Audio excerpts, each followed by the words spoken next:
네, 반갑습니다. 주식닥터입니다. 오늘 살펴볼 종목은 파미셀입니다. 자, 파미셀. 어떤 기업인지는 이제 다들 아시겠죠? 뉴클레오시드라는 제품을 생산하는 기업인데 이게 진단키트의 원료로도 사용이 되지만 우리가 알고 있는 그 유명한 렘데시비르의 원료라서 대표적인 렘데시비르 관련주이고, 파미셀은 이 원료인 뉴클레오시드의 전 세계 시장에서 70에서 80%를 점유하고 있는 기업입니다. 작년 총 매출이 71억이었는데 파미셀 관계자가 밝히기로는 이미 76억 원의 매출을 확보했다고 하죠. 뭐 말이긴 한데, 이러한 추세라면 뉴클레오시드 단일 매출액은 올해 100억이 넘을 것으로 기대하는 부분인데, 뭐 까봐야지 알죠. 우선 흐름은 실적 시즌이 두렵진 않은 상태라고 보시면 되겠습니다. 그리고 오늘이죠, 렘데시비르 국가의 필수 의약품 지정이 되었어요. 자, 이러한 부분으로 잠깐의 시세도 나오긴 했는데 우선 긍정적인 내용이죠. 근데 여러분도 아시죠? 코로나 치료제 이쪽이 하루 자고 일어나면 뭐가 효과가 있다느니 하면서 정신이 없어요. 자, 똑같이 오늘 기사예요. 렘데시비르보다 80배 강력하대요.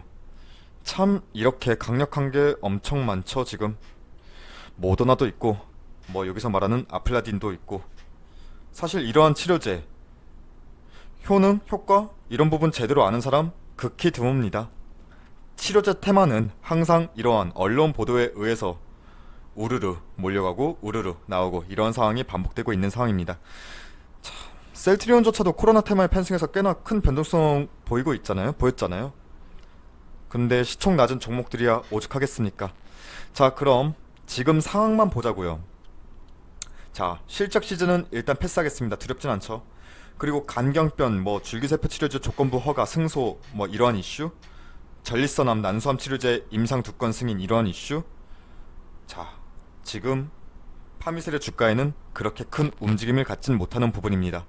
역시나 코로나 테마 렘데시비르에 의해서 움직임을 보였었고, 앞으로도 렘데시비르의 영향이 주가에 영향을 미칠 수밖에 없습니다.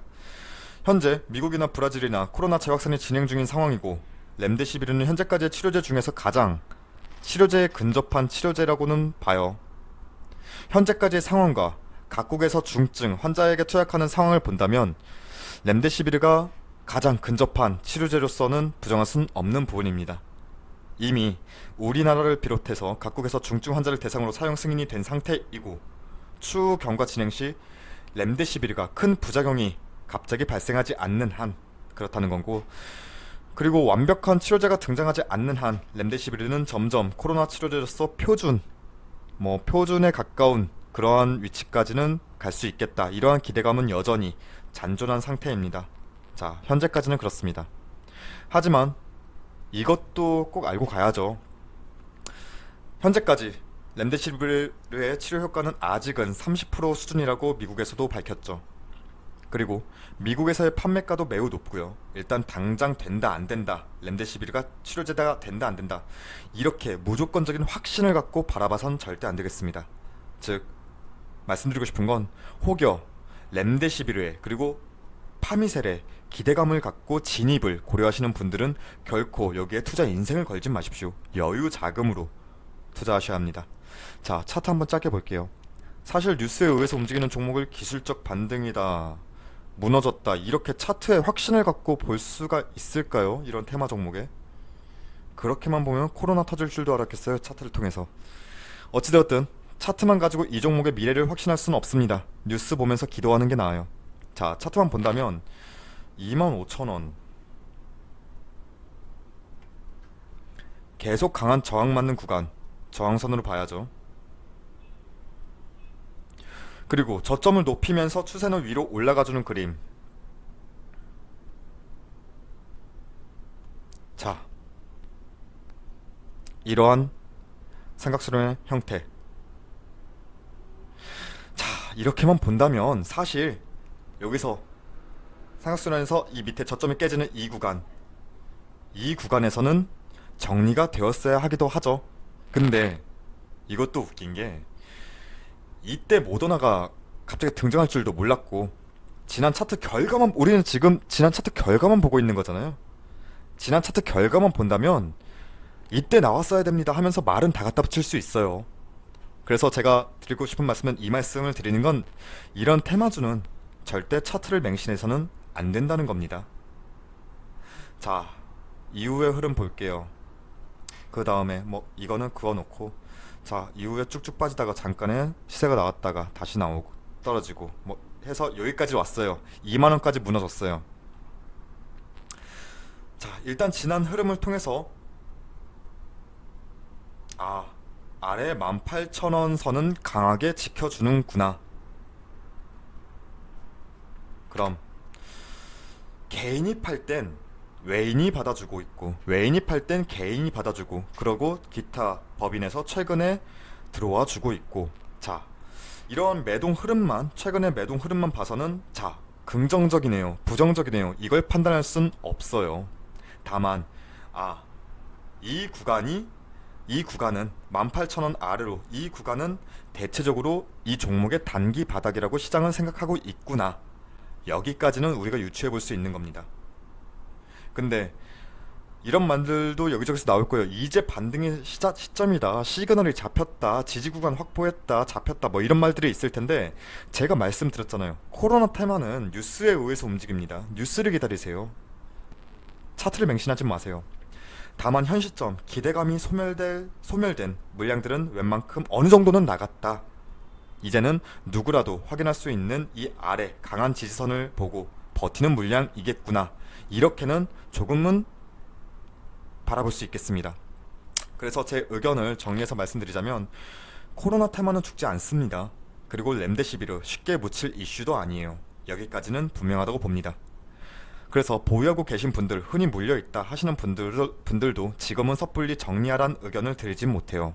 그리고 신규 매수 관점, 뭐 의견을 말씀드리면 지금 구간 나쁘진 않습니다. 하지만 처음 말씀드렸듯이 여기에 본인의 투자 인생을 걸진 마세요. 여유 자금으로 하세요. 이제는 촉각을 분명히 세워야 합니다. 아래 18,000선, 이 라인이 정말 중요합니다. 이 라인 밑으로 크게 하회를 한다? 이탈을 했다?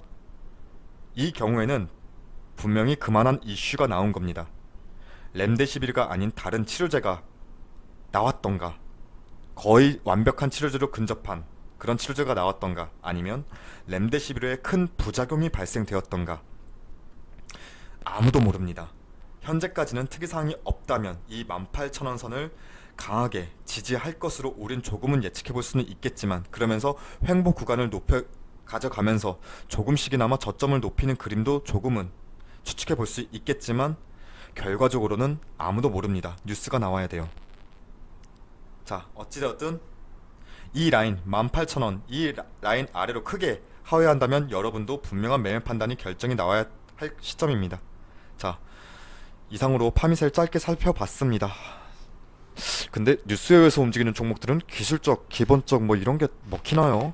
좋은 뉴스 기다리시죠. 좋은 뉴스 기다리시죠. 이상으로 마치겠습니다. 그리고 저희 무료 추천 종목에 궁금하신 분들은 포털사이트 다음에서 저희 주식닥터를 검색해 주셔서 저희 홈페이지 이렇게 들어오시면 상단에 깜빡거리고 있는 실시간 댓글 리딩 게시판을 통해서 매일 아침마다 저희가 시초가 단타 매매 진행하고 있습니다. 아무래도 시초가 매매 진행하다 보니까 시간적 여유가 있으시고 손이 조금은 빠르신 분들에게 더 도움이 되실 듯 합니다. 우선 오늘의 결과만 살펴본다면, 자, 오늘은 SBI 인베스트먼트, 그리고 화일약품, 명문제약 이렇게 세 종목을 추천드렸고, SBI 인베스트먼트는 상한가까지 찍었네요. 이렇게 목표가 도달하면서 마무리하였습니다. 그리고 저희 홈페이지 무료 회원 가입만 해주셔도 월 1회 VIP 추천 종목뿐만 아니라 다양한 혜택 드리고 있으니까 많은 관심과 방문도 부탁드리겠습니다. 그럼 오늘 하루도 수고하셨습니다. 감사합니다.